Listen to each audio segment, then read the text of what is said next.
23,000 pesos over 3 days for your tire. Because when you're young, you don't know what speed and kilometers are. You don't know the velocity. Selling big bikes is a good business to be in the Philippines. I know, sorry, the V4R, bro, cost 3.2 million, bro. And my life in Manila transferred one place to the other 10 times, bro. My dreams were big. My pocket was small. And I was a little... They will never respect the way you started, bro. They will only see like, oh, he's like this. So they already judge. Here's the sitch. Work for it.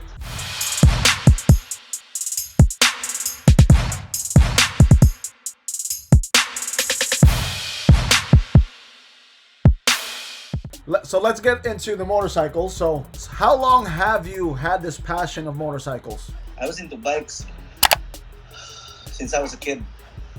As I said, my father was very practical. When he was growing us children, my father has always been practical. He says, do not buy big bikes. They're nice, but do not buy because they're expensive. Yeah. Number 2, maintenance is expensive. Number 3, gas is expensive. Yeah. Okay, welfare side, it's dangerous. Yeah. It runs too fast. You won't maximize your bike because you will die early. Yeah. That is just the way how these folks think, because it's really, you know. Of course, I'm not rich, but my dream is rich. Oh, me and my you. dream is big. Me and you both. Dreaming is for free. Like, So, I mean, me and you both. My father was both practical, because my father was like Chinese Filipino, so he's very like, you know. Yeah. Oh, it's super. Yeah, so, Okay, you know, I got you there. So yeah. it's always like, why? Why do you need this? Why do you need this? I'm like, you know. Yep. But I know what you mean. Like, always understanding every kind of purchase needs to be understood. Yeah. Did you doubt? Did you not doubt? Did you think this through? Yeah. I'm like, oh, come on, man. Like, you know, you're young, you want to have fun. I like the speed. I like the, you know, everything that a motorcycle gives you. So Me before, I said speed was already given. yeah. Because when you're young, you don't know what speed and kilometers are. You don't know the velocity from A to B, point A to B, the speed. Before, when you're young and you run 60, 70, oh man, all your hair on the back, they're all standing up and you know you're going fast. Yeah. Right? And you're saying, I did 70. Yeah. Right now, if I do 70, I'll fall asleep. I got you. So I said, my dreams were big. My pocket was small. And I was a little boy.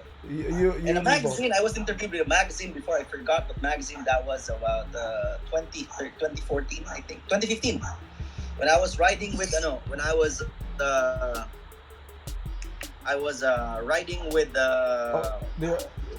racing with Ducati Philippines. Oh, yes, okay. They said to me, because I started with Yamaha.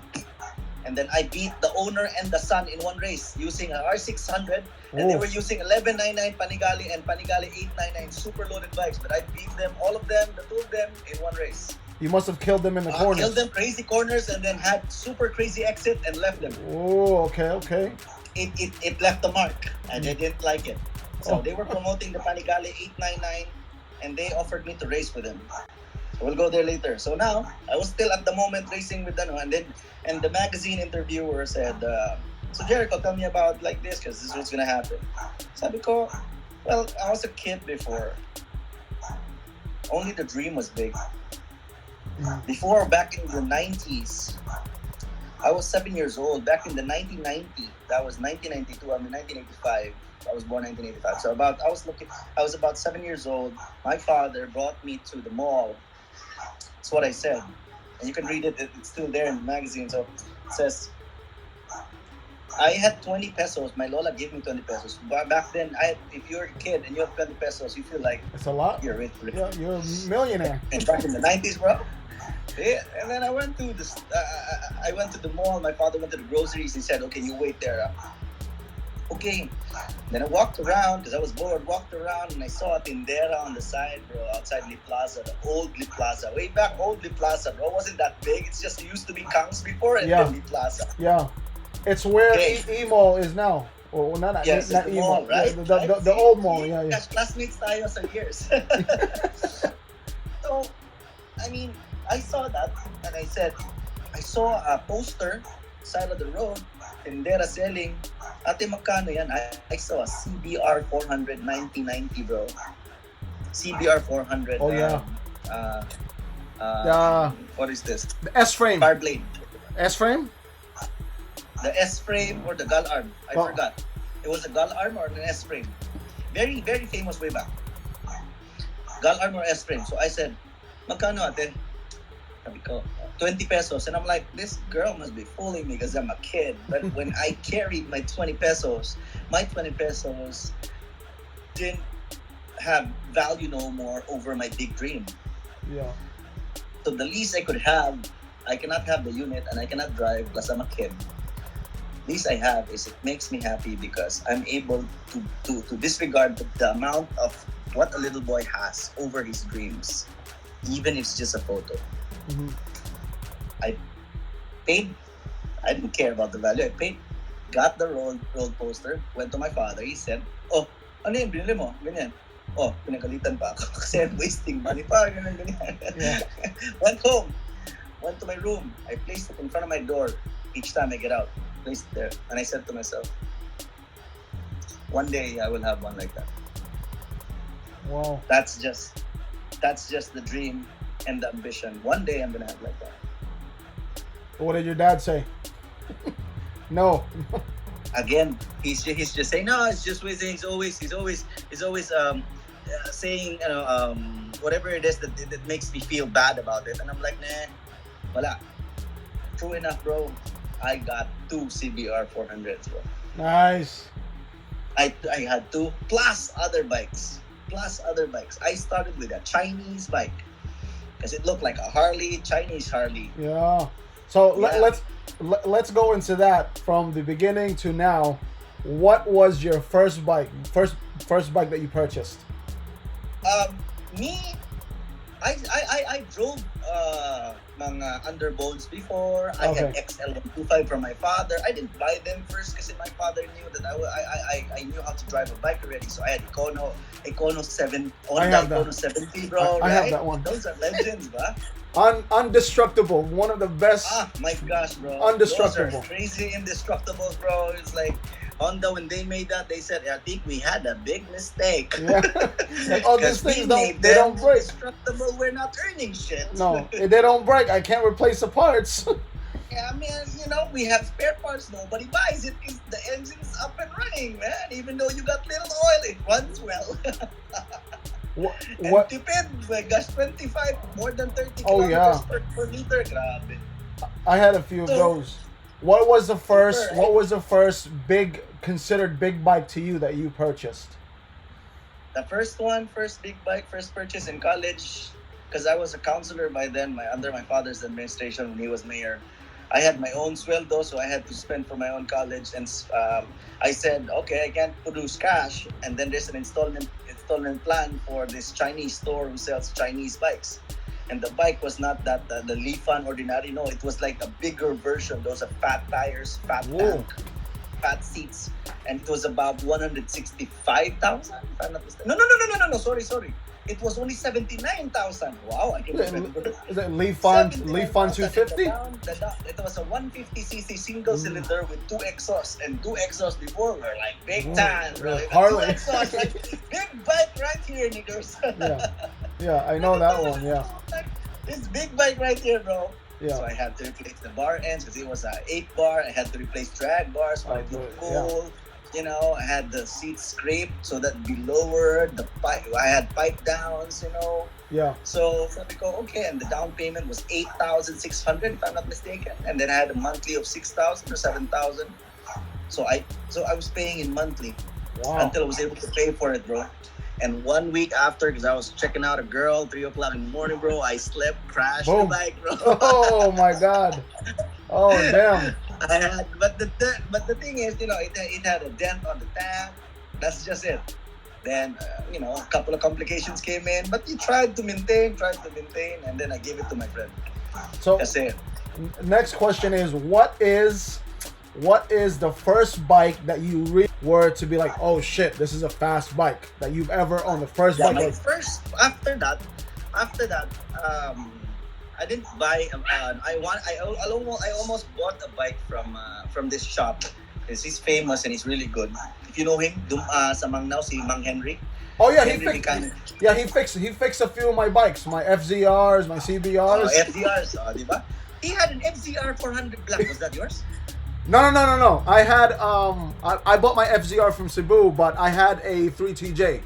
The 3-in-1. The old one without the There you go. Kasi I saw, if I could remember way back, I saw an FZR 400 that he said the owner left it with him, but he tried selling it to me at 100. Was it? I wanted to buy that. Was it black and yellow? I think it was black and silver, or black yellow. Basta. Oh, it might have been mine. It was there for like a couple. It was there. Because I said. He told me, give it to me, and then I wanted to buy it, and then I wasn't able to produce the money, so I wasn't able to buy it. I even said that. Shit, if I buy this bike, it's gonna be the bike of my life. Next thing, the upgrade is always an upgrade. Yeah. So, I went to Manila, worked after school. Then I was engaged with the distributor of a Taiwan bike, 2-cylinder 350cc bike. Ooh. So that was I started with that business. I bought one first. It's like a J-Pug, something like that. It's like a sister company of the makers of Harley the makers of the Harley. They had an employee there who got out and made their own brand in the States, and then they had a manufacturing unit in Taiwan. So they brought in those products in the Philippines. Oh, so wow. I said I'm gonna try this bike because it looks cool. Harley, raked out front tires, and then lowrider. It's a cruiser bike, 2-cylinder 350cc. So they're pogy, all chromed up. Wow. Very, very nice. So I said, okay, it's 165,000. I'm gonna buy one. Fine. I paid. Drive. That's my first big bike. That's my first big bike, 2-cylinder. If you have 2-cylinder, you're a big bike boy. Yeah. So I'm like, 350. I needed only 250. I didn't want to. It didn't matter to me. Like 350, I was big already. Oh, yeah. And then I said, why not do a business? I can sell this in Dumaguete. Mm-hmm. So I spoke to the guy. I told him, okay, bro, you have 4 models of this brand. It's called Gilsar. I seen Bellezas. There was like a 150 or there was like a 200 Sportster looking one. Is that the one? Yeah, those were the ones. But what they produced in the Philippines were 350 cc's. Okay. So I brought them all to Dumaguete. I displayed in Robinsons, bro. When Robinsons was still clicking, I displayed 4 units there, and on the first day, bro, I sold 1 unit. How much? So that was my debut. What was it? 165K for the 350? Yeah, there I had to add like 15 because of shipping and all that. I sold it like no, 200 pala. 255 pala. That's still a lot of money back then. What year was that? That's still a lot of money for most people. Bro, 2011, 2012, bro. That's still a lot of money back then because they just came out with the KLX 650 a few years ago, Correct. But trust me, I sold all those bikes there. Wow. Okay. All those, I had clients from Cebu, Siquijor, Bohol, some foreigners in Dumaguete. Sold. And then my first sports bike, I said, I think kasi the price of these bikes were controlled because there was the distributor, so there's the SRP, there's the brand new price. Mm-hmm. So I wasn't able to play along with it, but the earning was good. But I wasn't able to play around with the price. Right. So I said, what if I start getting second-hand bikes, and if ever I get them at a good price, I'm gonna fix whatever issue, and then we sell them. Yeah. Then I bought my first ZXR 750. 1992 I love it. Model. With the two pipes coming down. 2 pipes for the air duct. Yeah. That's a classic bike. It's a super classic. Super, bro. I had to fix it, repaint it, broken parts fixed, rectifier, ECU problems, every problem I fixed. And then I sold it to Dumaguete. Cashed out with the foreigner, and then I got another one. It came 2, 3, 4. I had 11 bikes way back. Wow. Yeah, in Dumaguete. So I opened a shop there. Oh wow! In Dumaguete? Yeah, I did. And then because I started to fly, I wasn't able to manage it after a year. Then I closed it down. Then I brought some of the units that weren't sold. I sold so many bikes in Dumaguete. I sold a Harley there, some VMAXs. I sold 2 of my CBR 400s there. Oh, is this the store? Is this the store that was in Darrow? Was this the one? Yeah, I think I passed by it a few times. Here you go. That was it. And then I told my sister, since we are into medical insurance, Pacific Cross, I had it converted to the offices. I said, okay, maximize the whole building, because before it was just half mine, half the store, but I don't want to lose the square footage, that rent, that spot. Yeah. So I told them, okay, I'm gonna bring the bikes back to Manila, because I'm still based there, and I can't just I cannot trust people anymore. And it's this different. It's financial trust that's gonna be an issue. So I told them I'm gonna head the whole operation again. So went back here, all the bikes sold, and then got new ones, and then it never stopped. And then on 2013, I started going to the racetrack to learn from this racer, fundamentals of racing, fundamentals of track days. Then I started racing. They saw the potential. I made the name winning on R6 2007, bro. Oh, yes. Almost stock bike, but I was killing the 1000, the 12s. I was killing them. Yeah. Then sponsors came in, then upgrades to Ducati. Now Kawasaki, 3 years in a row. Oh, and wow. now hopefully after the pandemic, we're gonna have a meeting. I hope this race season they're gonna make me their factory rider. Hopefully. That's like a crazy story, success story, from starting from nothing to getting to unbelievable. being a sponsored rider. We're from the province. We're nobody here. Yeah, that's true. We're from the province. We're nobody here, bro. When I first rode in Batangas in Clark International Speedway, and I'm on R6, and I didn't know what the fuck. I had a different tire in front. I had a different tire at the back. I didn't know that it had to be the same. Yeah. I didn't know there was such thing as race tires. Yeah. Oh no, I didn't know that. Super stickies, right? You probably had the street tires on there, right? Yeah, bro. No, I didn't know you have to spend like 23,000 pesos over 3 days for your tires, bro. Now, I didn't know that. Have you always had the house in Pasig, or is that a new purchase, or has it always been there?